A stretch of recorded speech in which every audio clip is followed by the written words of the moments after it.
O vídeo já vai começar, mas antes, não se esqueça de se inscrever e ativar as notificações.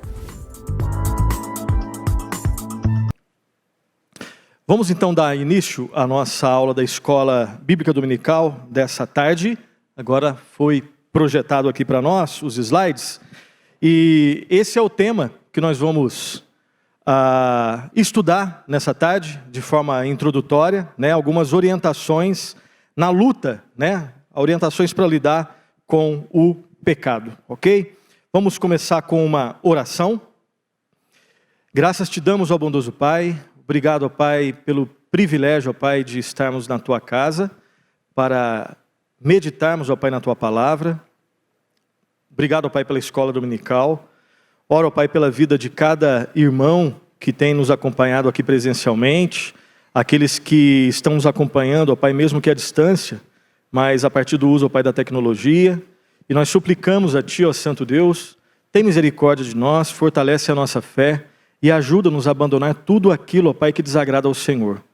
Ajuda-nos, ó Pai, a aprendermos, ó Pai, a dizer não à carne. Guia-nos e dirija-nos ao Espírito Santo, que possamos viver para a Tua honra e Tua glória, em nome de Jesus. Amém. Amém.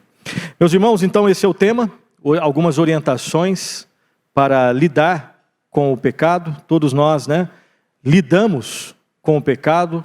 Quem não é cristão lida com o pecado, Qual que é o tipo de relação que o não cristão tem com o pecado? O pecado é o senhor de quem não é cristão. O pecado domina na vida daquele que não é cristão. Essa é a relação básica, Qual que é a relação que existe na vida de um cristão com o pecado? Aí nós temos que lembrar daquela explicação didática, Reverendo Hernandes sempre lembra aqui na igreja, Reverendo Arival também nos lembra, de entender a relação do cristão com o pecado nos 3 tempos: passado, presente e futuro. Uma explicação didática. Primeiro, antes de ser didática, ela é bíblica, E didática, eu creio que nos ajuda bastante a compreender a relação do pecado na vida do cristão. Como que é a relação do pecado, ou como que era a relação do cristão com o pecado no passado? No passado, o pecado dominava. No presente, o pecado não domina. E na glória, o pecado nem vai existir. Então, dizendo de uma outra forma, o cristão é aquele que no passado foi liberto da escravidão. No passado, o cristão, ele foi liberto da escravidão do pecado. No presente, o cristão é liberto do quê? Do poder do pecado. Ou melhor, perdão. Vamos corrigir aqui, No passado, o cristão foi liberto da escravidão. O cristão não é mais escravo do pecado. No presente, o cristão está sendo liberto do poder. É um processo que dura a vida toda, Passado, foi liberto já acabou. Não existe mais escravidão. Agora, como que o cristão lida hoje com o pecado? Ele está sendo liberto progressivamente do poder do pecado. O pecado tem algum tipo de poder na vida do cristão? Infelizmente, claro que tem. Se não tivesse algum tipo de poder, a gente não pecaria. O que não existe mais é escravidão. Pela graça de Deus em Cristo, nós fomos retirados do império das trevas e colocados na luz, no reino da luz do Senhor Jesus Cristo. Então, o cristão é aquele que já foi liberto da escravidão, presente, está sendo liberto do poder, futuro, será liberto da presença. Não vai ter nem presença. Na glória, nos novos céus e nova terra, escravidão já ficou para trás, poder já ficou para trás, não vai ter mais nenhum poder, inclusive a presença do pecado não existirá mais. E olha só, nós ainda somos tão limitados que a gente não, talvez, nós nem conseguimos imaginar uma realidade totalmente livre do pecado, da presença do pecado.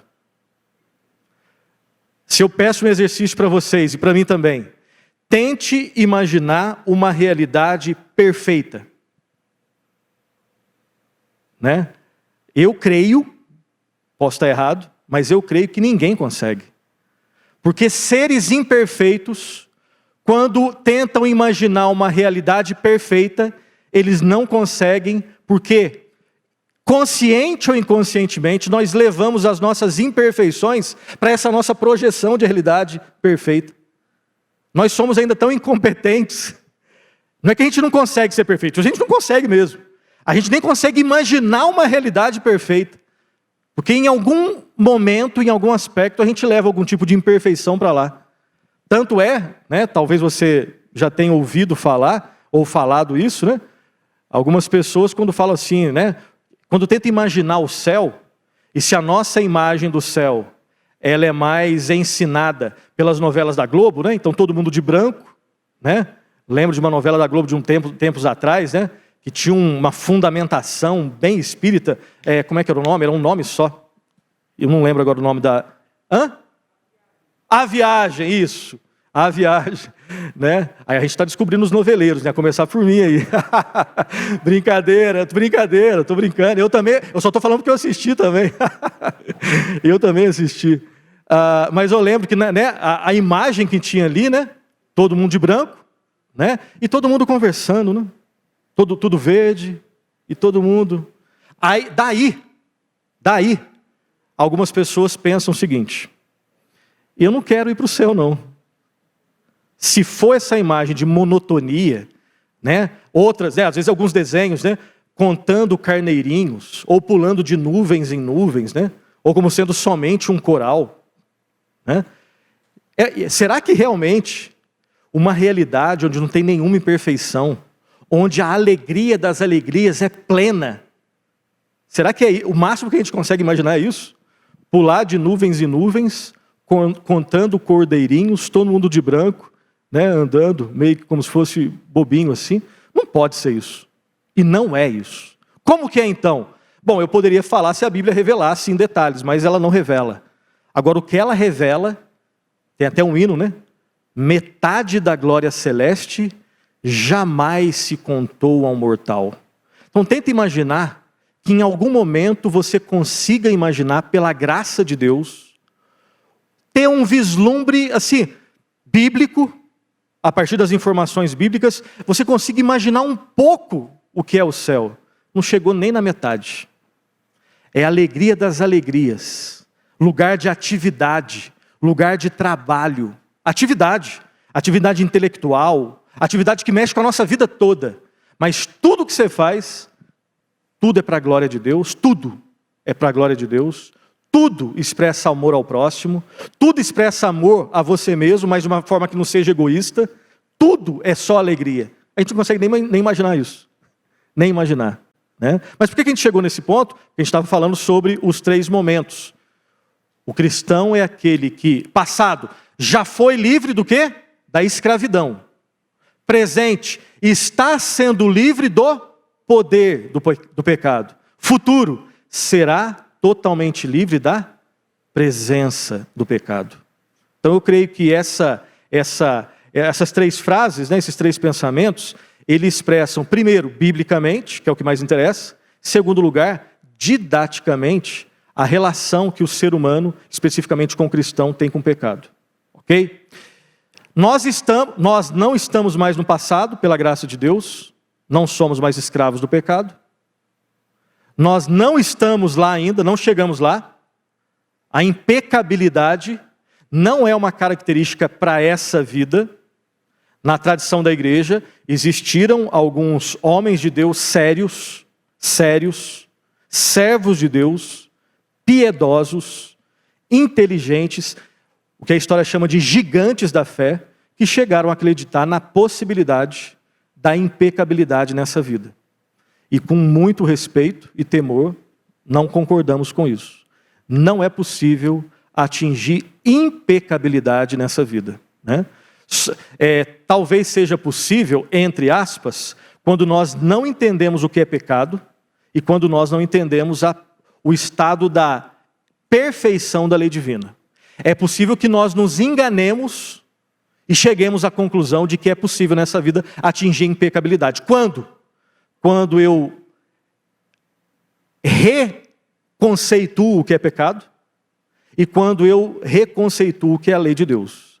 Porque se eu entendo a lei de Deus como ela é, perfeição, e o pecado como sendo qualquer tipo de não conformidade, qualquer tipo de transgressão em pensamento, em palavra, em atitude, em desejo, consciente ou inconsciente, e que ofende a Deus, se eu entendo o pecado como a Bíblia ensina e a lei de Deus como a Bíblia ensina, é impossível acreditar em perfeição humana nessa vida.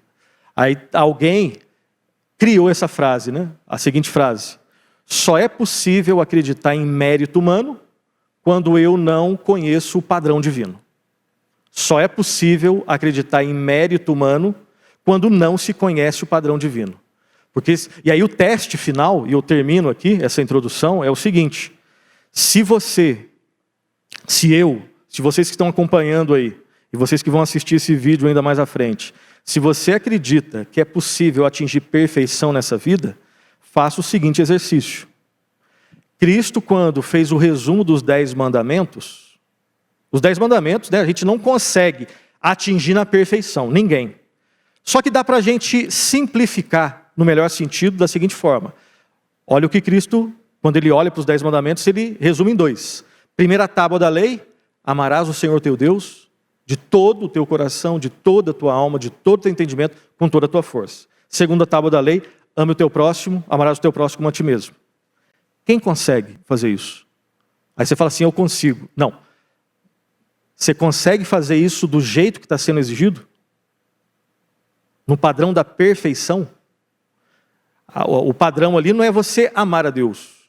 É amar a Deus de todo o teu coração, daquilo que existe de mais profundo no seu ser.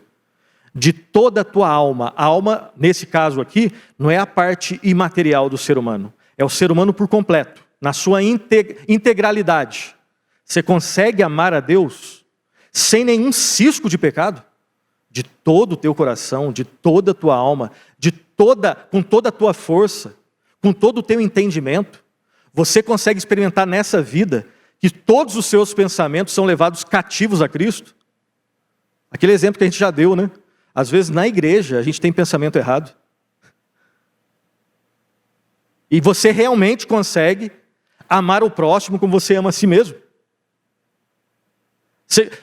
Você consegue atingir esse grau de abnegação, de se preocupar mais com o próximo do que com você? Ninguém consegue. É só uma pessoa que não entendeu o padrão e não sabe o que é pecado que pode falar: eu consigo. Aí daí a frase, né? Só acredita em mérito humano quem não conhece o padrão divino. Porque conhecendo o padrão divino e conhecendo ainda a influência que o pecado tem na nossa vida, não de escravidão, mas ainda algum tipo de influência, a gente sabe que a gente não consegue. Isso só é possível lá, do lado de lá da eternidade. Do lado de cá da eternidade, a impecabilidade não é uma característica do cristão. E mesmo do lado de lá, nós só um dia seremos impecáveis, baseados não no nosso desempenho. Nós só somos aceitos por Deus pelos méritos do Senhor Jesus Cristo. O único que cumpre todos os mandamentos, o único que nunca transgrediu nenhum mandamento. É na perfeição de Cristo que nós somos aceitos. Nenhum tipo de mérito, né? A nós pertence o corar de vergonha, a Deus toda a honra e toda a glória. Dito isso, nós estamos na segunda fase. Nós estamos naquela fase, né? Naquele resumo pedagógico lá, naquele resumo didático. Nós estamos na fase do presente. Nós estamos sendo libertos, não da escravidão, já fomos pela graça, mas do poder do pecado. Todos nós aqui lidamos todos os dias com o pecado. Isso aqui é sério, né? Não tem nenhum dia que a gente não lide com o pecado. Não tem nem... O dia tem 24 horas.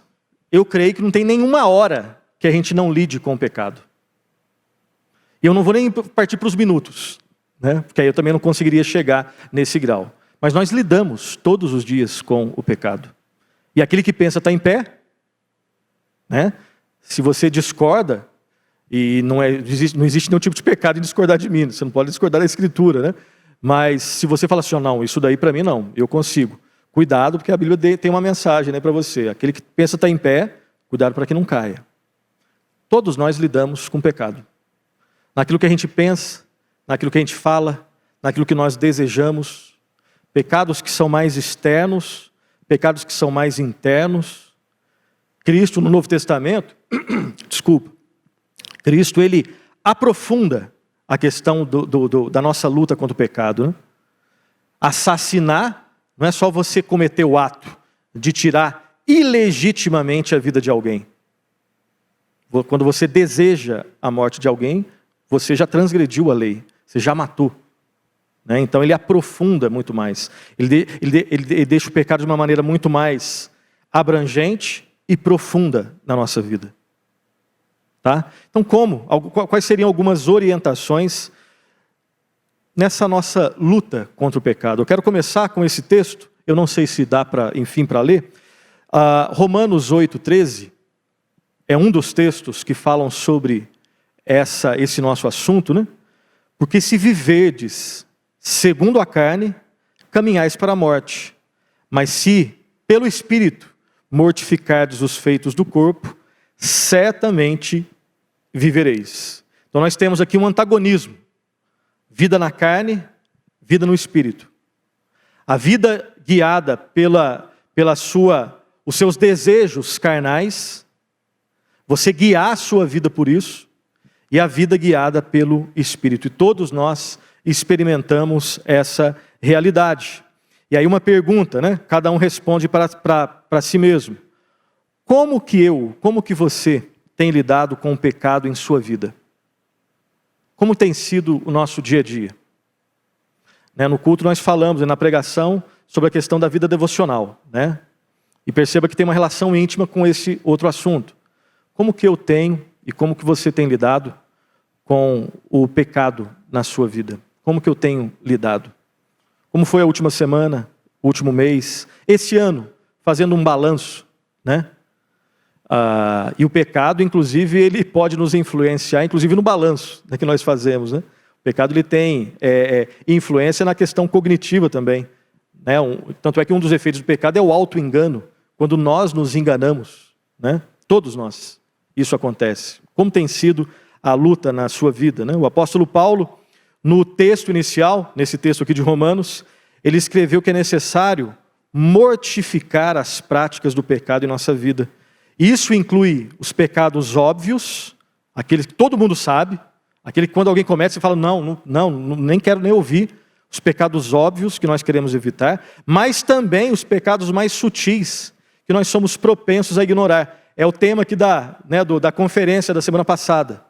Tem os pecados intocáveis, aqueles que a Bíblia chama de pecado, a cultura não chama de pecado, e a gente tem uma tendência de ignorar, né? Às vezes, quando eu, de repente, fofoco, eu não chamo a fofoca de fofoca. Eu falo o que eu estou querendo, né? Por favor, me avise o que aconteceu para a gente chorar sobre isso. É fofoca, a gente sabe que é fofoca. Eu não vou orar sobre isso, mas eu quero saber da vida da pessoa. Aquilo provoca, né, uma coceira no meu ouvido. Lá no fundo, às vezes eu fico, infelizmente, até um pouco alegre, porque a pessoa fez uma coisa errada, eu me sinto superior em relação a isso. Isso tudo é pecado. Mas a cultura chama isso de outra coisa. A Bíblia chama de pecado. A cultura chama isso de outra coisa. Então, quando nós falamos de luta contra o pecado, é em relação aos pecados mais óbvios, que só um louco clássico, chamaria de pecado, mas também os pecados menos óbvios, aqueles que a gente tem uma tendência de ignorar. E só um louco também chamaria de não pecado. O problema é que às vezes a loucura fica na normalidade, né? A loucura da cruz e a loucura do mundo. Tá? Vamos lá. Muitas vezes nós utilizamos essa expressão aqui, né? Afinal, ninguém é perfeito, como a nossa desculpa. E assim nos esquecemos ou fingimos que não estamos numa guerra. Entretanto, a verdade é que todos nós, o cristão, ele está numa guerra, e uma das tristes evidências desse fato é o nosso semblante, às vezes, de derrotados. Uma das metáforas que a Escritura usa para falar da vida cristã, uma delas, a caminhada, né? Talvez seja a metáfora mais rica, para falar da vida cristã. Nós estamos numa caminhada longa, que vai durar até a vinda de Cristo ou então até a nossa morte. Uma outra metáfora, nós estamos num conflito, numa batalha, numa guerra espiritual. O conceito de guerra espiritual, embora ele tenha sido distorcido por algumas tradições, não é porque algumas tradições distorcem o conceito de guerra espiritual que o conceito não existe. O conceito é bíblico. E às vezes é possível que nós, os reformados, os presbiterianos, só porque uma tradição ou duas tradições distorceram um conceito, bom, já que distorceu, eu não vou utilizar, não. Aquela coisa, eu seguro o neném e a água suja que eu jogo fora, eu seguro o neném, eu não posso jogar tudo fora. O conceito ele é bíblico. Paulo fala de guerra, de batalha espiritual. E não é esse show que nós vemos, show de horrores que às vezes nós vemos na televisão. É algo realmente sério, mas muito sério. E nós estamos nessa guerra, nessa batalha. E o autor aqui, o Jerry Bridges, ele deixa isso no finalzinho, algo que faz a gente pensar. Às vezes, o meu semblante, o seu semblante de derrotados, eles mostram que realmente nós estamos numa guerra. Porque tem dias que a gente perde essa guerra.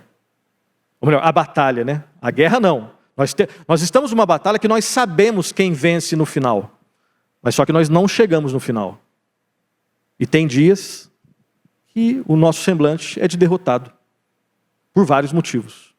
E todos eles podem ser resumidos porque às vezes tem dia que a gente perde. Graças a Deus, com a certeza de que Cristo já tem a vitória. Mas no olho do furacão do dia a dia, tem dia que a gente perde. Ok? Vamos lá. Mas não precisa ser assim, pela graça de Deus.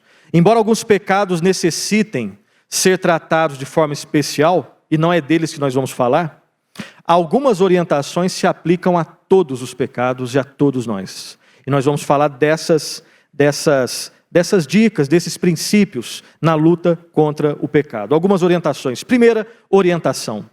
Lide com o pecado sempre no contexto do Evangelho.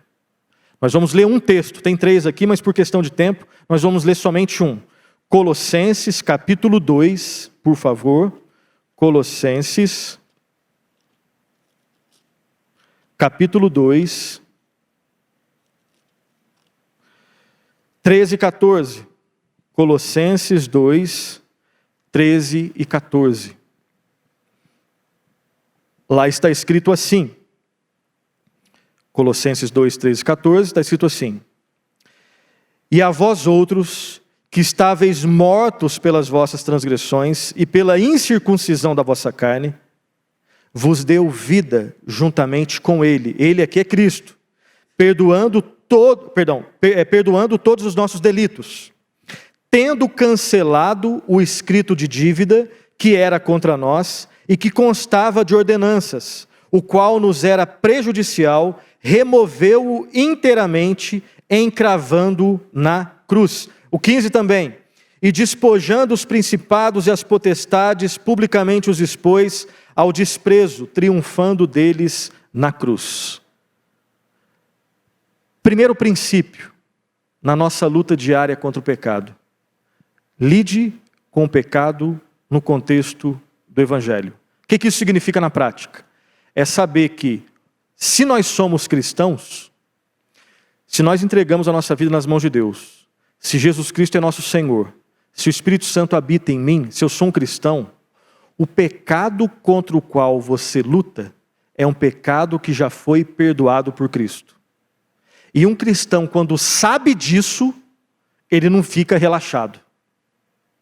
Você enfrenta agora o pecado sabendo que ele não é mais o seu Senhor, mas Jesus Cristo. Se você resolve lidar com o pecado sem o contexto do Evangelho, 2 coisas podem acontecer. Quando você perde, nos dias ruins, você entra numa, entre aspas, numa depressão. Você fica desanimado, com vontade de desistir. Porque você acreditou, olha só, você está lidando com o pecado, sem o contexto do Evangelho, esquecendo do que Cristo fez por você. Ele pegou o escrito que todos nós tínhamos uma dívida impagável. Cristo pegou esse escrito de dívida, cravou na cruz e pagou tudo. Você foi perdoado, salvo, ponto. Isso que Paulo está falando aqui. Quando eu, na minha luta contra o pecado, eu não lido no contexto do Evangelho, é porque eu estou acreditando no meu desempenho. Ou você acredita no desempenho de Cristo, ou você acredita no seu desempenho. Você não acredita no desempenho de Cristo, você quer lutar contra o pecado nas suas próprias forças. No dia que você perde, você fala assim, ó, não tem mais jeito, eu não presto e não consigo. No dia que você acha que você ganha, qual que é o efeito? Você bate no peito e fala, fui eu que fiz. Tanto é que quando vem um irmão conversar com você, e ele está num dia ruim, você se sente maior do que ele. Então, quando você lida contra o pecado sem o contexto do Evangelho, duas coisas podem acontecer. Primeiro, você sempre vai estar, você está perdendo para o pecado. Quando você sabe que perdeu, você fica desanimado, sem esperança. E quando você perdeu, mas acha que ganhou, você bate no peito e acha que é orgulhoso. Só existe uma maneira de lidar com o pecado, de enfrentar o pecado de forma bíblica. Primeiro, é ter o pano de fundo, o Evangelho. É saber que essa luta não é lutada sozinha. Você não tem forças em você mesmo para vencer. A sua força vem de Deus. E você tem que lembrar do que Cristo fez por você. Se a pessoa não é convertida, então o que ela precisa é de conversão. Arrependa-se e creia em Cristo. Ponto. Se a pessoa já é convertida, então ela é uma filha de Deus, que nunca vai ser abandonada, e os pecados contra os quais um cristão luta, o pecado contra o qual um cristão luta, é um pecado que já foi perdoado por Cristo na cruz. Entender isso de forma bíblica, longe de levar uma vida de vida frouxa, vai levar uma vida de, primeiro, você descansa em Cristo. E aí você tem força para enfrentar o pecado.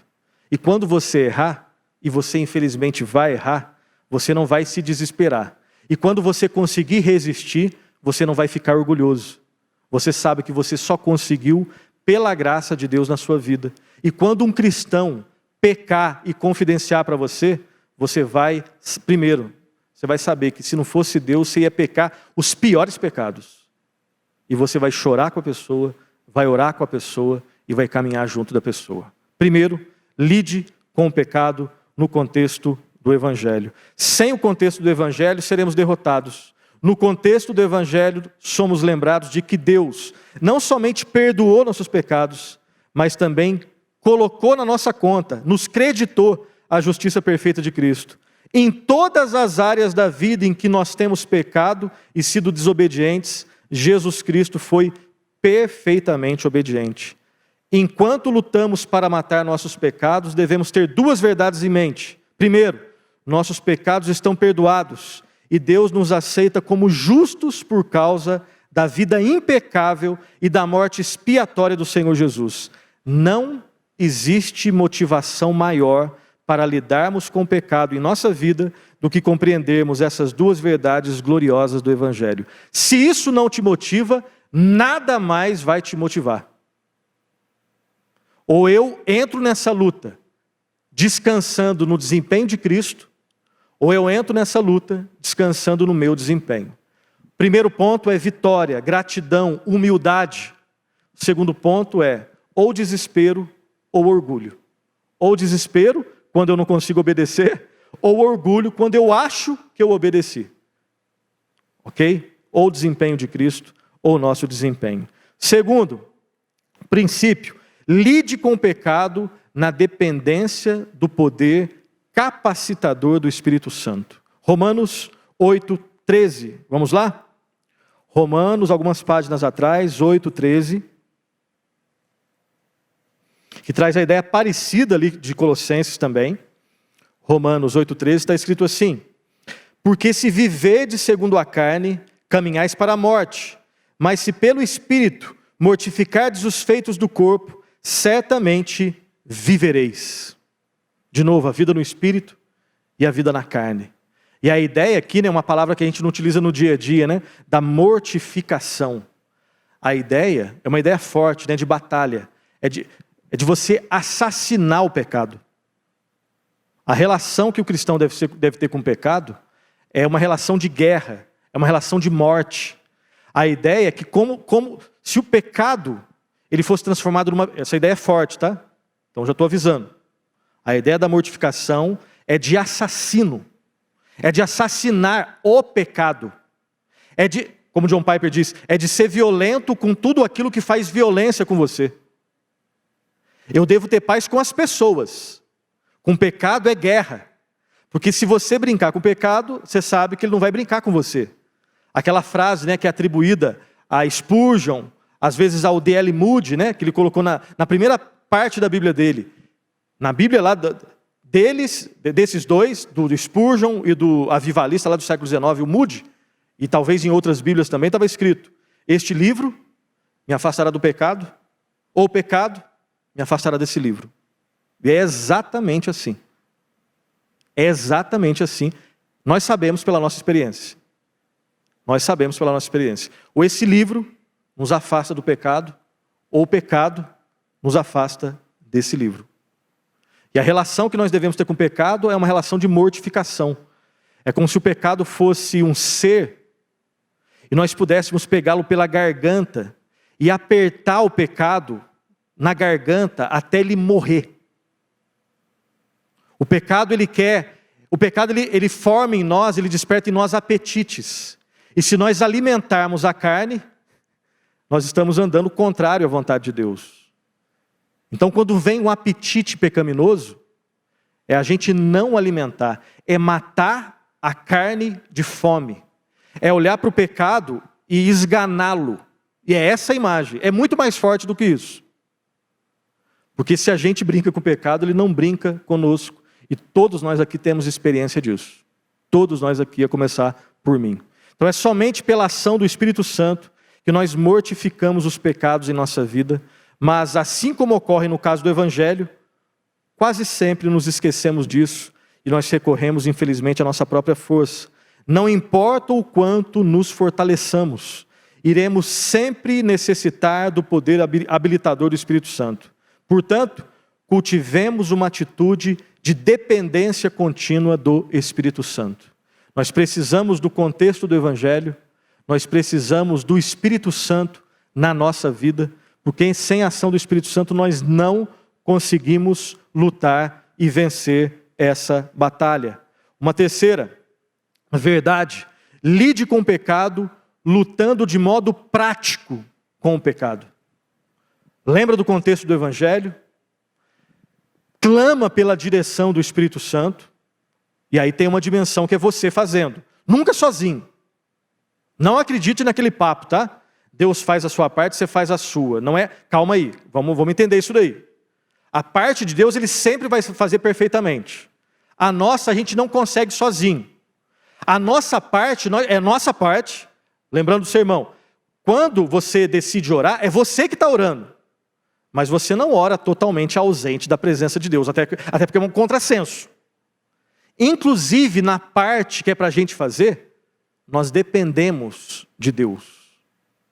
Ninguém consegue ler as Escrituras, experimentar alegria na leitura das Escrituras, somente baseado no eu. Impossível. Nós dependemos totalmente de Deus, e Deus pede de nós algumas atitudes. Agora, essas atitudes que Deus pede de nós, não é assim, ó, agora é com você e você faz sozinho. Não. Inclusive no que nós temos que fazer, nós dependemos de Deus.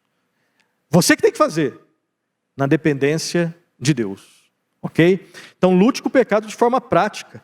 Dependência e responsabilidade são duas verdades que nós temos dificuldade em manter em equilíbrio em nossas vidas, mas a Bíblia ensina exatamente isso. Devemos dar todos os passos práticos na luta diária contra o pecado e devemos fazer isso em total dependência do Espírito Santo. Então, se tiver algumas revistas a serem queimadas, queime. Alguns livros para serem jogados fora, jogue. Alguns canais que não devem ser assistidos, não assista. Algumas amizades, que na verdade não são boas amizades, que devem ser desfeitas, desfaça. Alguns lugares que não devem ser frequentados, não frequente. alguns desvios de olhos que devem ser feitos, desvie. Você que tem que fazer isso, na dependência do poder de Deus. Passos práticos. O que eu posso fazer nessa semana de prático, na luta que eu tenho contra pecados? É para você, é para eu fazer, né? E quando eu fizer, Senhor, me ajude, porque eu não consigo fazer sozinho, me ajude. E me ajude a fazer de forma prática isso daí que eu tenho que fazer. Quarto lugar, lide com o pecado, identificando as suas áreas de atuação. Lide com o pecado, identificando as suas áreas de atuação. Primeiro ponto aqui, para a gente entender isso daqui, o que seriam essas áreas de atuação? O que seria se identificar? Primeiro, isso exige humildade e disposição de encarar o pecado.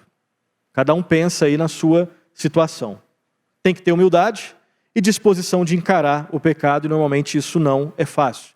Precisamos de Deus. Uma pergunta aqui que pode ajudar. Quais são as situações? Quais são os lugares? Os períodos? As conversas? Os programas e contextos que desencadeiam o pecado em sua vida? Né? Às vezes num dia mais, numa semana, né, numa sexta-feira que foi uma semana estressante. Às vezes pode ser que você, quando chega em casa, tenha tendência, né, de ficar um pouco mais, abaixar um pouco a guarda em algumas coisas. Eu tenho a tendência mais quando eu estou sem nada para fazer, ou quando eu tenho muitas coisas para fazer? Como que é você? Como que sou eu? Tente pensar. Normalmente eu tenho a tendência de ser mais ansioso, mais pela manhã, mais depois do almoço, mais à noite. Períodos, né, de estresse muito grande, períodos mais onde eu relaxo. O pecado sempre tem um itinerário, um roteiro, que nem sempre é tão fácil assim de identificar, mas não é impossível de ver algumas coisas. Como que é com você? Né? Uma pessoa que de repente, existem músicas que despertam algumas coisas em você, alguns sentimentos bons ou ruins. Existe alguma série que de repente está te atrapalhando? O que você tem que fazer? Ligar para Globoplay e falar, ó, tira essa série, não vai rolar. Essa é você. Na verdade, eles vão fazer mais e pior. Mais e pior. É você. Não é a Globo, nem a Netflix que vai te ajudar na luta contra o pecado. Na verdade, eles vão te incentivar cada vez mais. Eles não estão nem aí com isso. Na verdade, eles estão aí com isso, mas do outro lado, provavelmente. Falo com você, falo comigo. Como que é esse itinerário? Quando eu fico mais ansioso, mais irado. Se eu às vezes gosto de dar um soco na parede, grito com as pessoas. Como que acontece isso? Qual que é o itinerário? Ok? Preparar-se para as circunstâncias ou os eventos que engatinham o pecado, não é que vai resolver, mas vai ser um dos elementos que podem nos ajudar nessa guerra. Ok? Tentar encarar de frente, e que não é tão simples assim.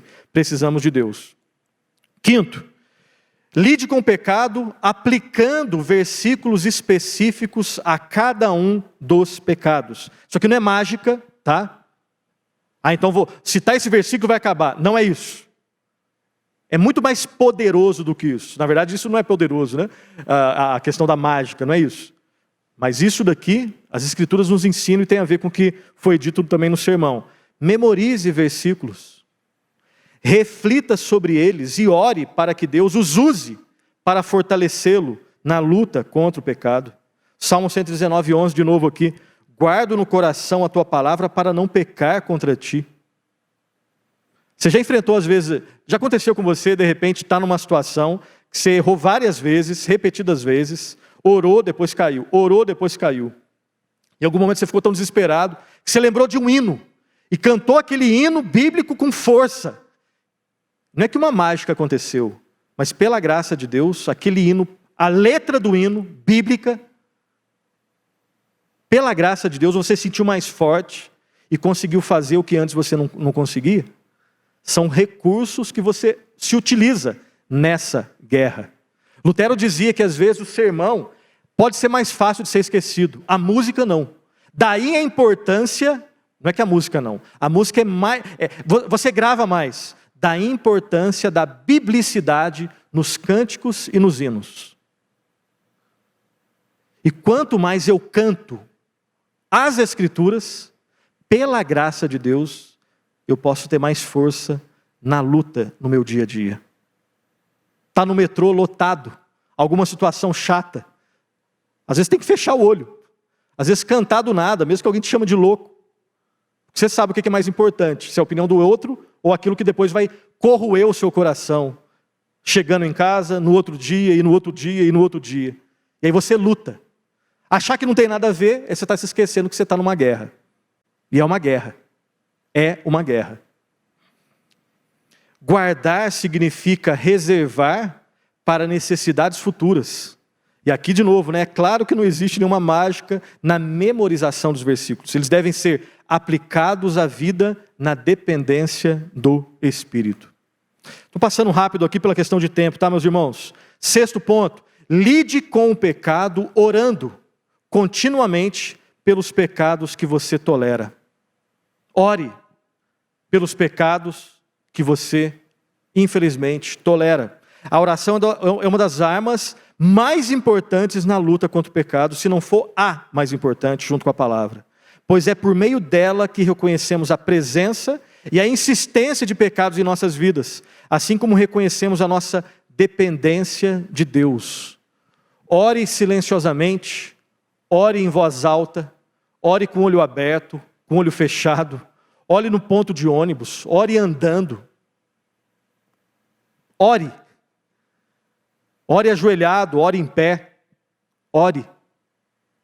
Ore em casa, ore andando, ore indo para o trabalho, voltando do trabalho, sozinho, coletivamente. Chama o irmão junto, se não tiver ninguém, é só você mesmo, com Deus. E como alguém disse, né? Você e Deus é maioria. Mas ore. A oração é a nossa arma, junto com a palavra de Deus, nessa guerra. Oremos de modo planejado e consistente em nossos momentos a sós com Deus. Mas também, isso aqui é muito interessante, é simples, mas façamos também orações relâmpagos, pedindo socorro ao Espírito Santo, sempre que nos depararmos com aquelas situações que engatilham o pecado. A menor oração da Escritura, quando Pedro estava afundando nas águas, ele ora 2 palavras: salva-me, Senhor. Só isso. A oração mais curta das Escrituras. Agora não confunda o tamanho dela com a sua falta de importância. Nesse salva-me, Senhor, você tinha uma urgência muito grande. Você tem ali nesse salva-me, Senhor, senso de dependência de Deus. Você tem senso da sua pequenez, senso de que você é fraco e que você depende totalmente de Deus. Então aí você tem um conceito, né? Claro que Pedro não estava pensando tudo isso, mas nós olhando para a oração de Pedro, nós extraímos essas riquezas dessa curta oração. Ele está afundando. Ele clama para a pessoa certa: salva-me, Senhor. E às vezes é isso que você tem que fazer mesmo. Salva-me, Senhor. Chegando em casa depois das 11h30, aí você percebe que você está sozinho na rua, e aí 2 pessoas trombam, vêm para o seu lado, e aí você, talvez, né, correto ou incorretamente, acha que alguma coisa vai acontecer. Salva-me, Senhor. Você está andando e percebe, né, que o motoboy chega perto de você, e se você não pediu pizza, não, nada disso. Salva-me, Senhor. Você sabe que se for por essa rua, tem algo ali que vai te atrapalhar e muito. Salva-me, Senhor. E às vezes é o salva-me, Senhor, você voltando e indo para uma outra rua. Orações longas, planejadas no seu quarto, e orações curtas, relâmpagos, na luta do dia a dia contra o pecado. 7º lugar, lide com o pecado contando com a ajuda de 1 ou mais irmãos na fé. A Bíblia ensina que é melhor serem 2 do que 1, pois se um cair, o outro levantará seu companheiro, mas pobre do que estiver só e cair, pois não haverá outro que o levante. Eclesiastes 4, 9 e 10. Se desejamos avançar na batalha contra o pecado, temos que ser, isso aqui não é fácil, vulneráveis e responsáveis uns pelos outros, orar uns pelos outros e encorajar uns aos outros. Escolha, mulher, escolha uma irmã piedosa, que te ame, que quer o bem seu e que é madura na fé. ore com ela, chore com ela, se abra com ela. Homem, mesma coisa. Um homem que quer o teu bem, que te ama, que é temente a Deus, que chore com você, que ore com você. Eu não acho isso fácil, não sei você, mas a questão que a gente está discutindo não é se é fácil ou é difícil, e nem é a minha opinião. É o que a Bíblia ensina, para a gente não ficar só. A vida cristã, a caminhada cristã, a guerra contra o pecado não é trilhada só. É você e Deus, irmãos na fé, porque todos nós estamos nessa batalha. Terminando, considerações finais. Por fim, lembremos que o nosso coração é um campo de batalha entre a carne e o espírito. Gálatas 5,17. Nessa batalha, nessa guerra, a carne levará vantagem algumas vezes. E nós sabemos disso. Nessa batalha, ao mirar um pecado em especial, com a intenção de matá-lo, às vezes a situação ela pode ficar pior ao invés de melhor. Senhor, às vezes parece que quando eu estava indo na igreja, meio relaxadamente, parece que não estava acontecendo muita coisa, eu não estava bem, mas estava indo razoável. Aí eu fui para a igreja, voltei todo domingo, estou participando dos cultos, estou fazendo curso, estou orando, e aí está acontecendo isso. Às vezes, a sensação nossa pode ser essa. A sensação, calma, não é assim. Perceba que quanto mais longe eu estou desse livro, mais longe eu estou da verdade, mais eu me engano e acho que eu estou bem. E eu não vejo tantos pecados. Tanto é que agora, se eu estou longe da palavra, o meu padrão é o mundo. E segundo o mundo, se eu não mentir tanto, se eu não roubar tanto, e se eu não assassinar muito, eu sou uma pessoa razoável. Agora, começa a ficar mais perto da palavra. Aí você vai se ver longe do mundo, perto da palavra. A feiura nossa aparece muito mais. Espelho perfeito da palavra, eu começo a descobrir pecados que eu nunca imaginava que eu tenho. E Deus é tão gracioso que Ele não nos mostra de uma vez, porque senão a gente não suportaria o contemplar da nossa horribilidade, miserabilidade, o quão nós somos feios. Ele mostra aos poucos. O Nilson está começando a amadurecer, agora eu vou mostrar uma outra coisa para ele. Porque perfeição é só lá, do lado de lá da eternidade, não é do lado de cá. Então às vezes vai parecer isso. Eu estou lutando, estou orando e está aparecendo mais coisa. Calma, calma, calma. Anime-se, isso é normal. O Espírito Santo usará sua desobediência às vezes e derrotas ocasionais para fazê-lo enxergar a profundidade dos seus pecados sutis e, ainda bem que não é o ponto final aqui, tem mais, e levá-lo a entender o quanto você depende do poder do Senhor. Santidade, biblicamente entendida, provavelmente tem mais a ver com humildade. Uma pessoa progredindo na piedade, na santidade, é uma pessoa biblicamente humilde. John Newton, aquele ex-traficante de escravos lá na Inglaterra, no século XVIII, do século XVII para o século XVIII, salvo engano. Depois ele teve uma vida devassa, depois foi convertido por Deus, escreve um dos hinos mais maravilhosos, produzidos por um homem, sem ser inspirado pelo Espírito Santo, como os autores escriturísticos foram, Amazing Grace, graça maravilhosa. No final da sua vida, ele tinha perdido boa parte da memória, estava ali, em frangalhos em termos de saúde, e ele escreve: eu tenho me esquecido de muita coisa, minha memória está, não disse desse jeito, aqui são as minhas palavras, tá? A minha memória está ruim, mas eu lembro de duas coisas eu lembro, que eu sou um grande pecador, mas tenho um grande Salvador. Sou um pecador, mas tenho um grande Redentor, que é Jesus Cristo. Se eu consigo fazer todos os exercícios espirituais, na minha opinião, e no final sou orgulhoso, não está dando certo esses meus exercícios, não. Agora, se inclusive, nas minhas quedas, isso tem me feito ter a certeza de que eu dependo de Deus para tudo, e eu fico mais agarrado em Cristo na sua cruz. Humildade rima sempre com santidade rima sempre e rimará sempre com humildade.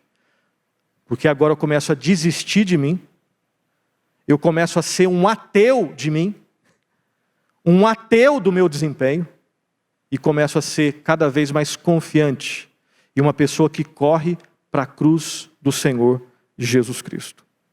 Lute sempre na dependência do Senhor. De modo rápido, era isso que eu queria compartilhar com vocês nessa tarde. Que Deus possa derrame sobre nós a sua misericórdia, sua graça, que possamos realmente experimentar quebrantamento no nosso coração e possamos nos encantar cada vez mais com o Senhor Jesus Cristo. Esse espelho perfeito, ele nos mostra a nossa feiura, mas ele também nos mostra depois a beleza redentora do Redentor Jesus Cristo. Que Deus nos abençoe. Tenham todos uma boa tarde. Até a próxima.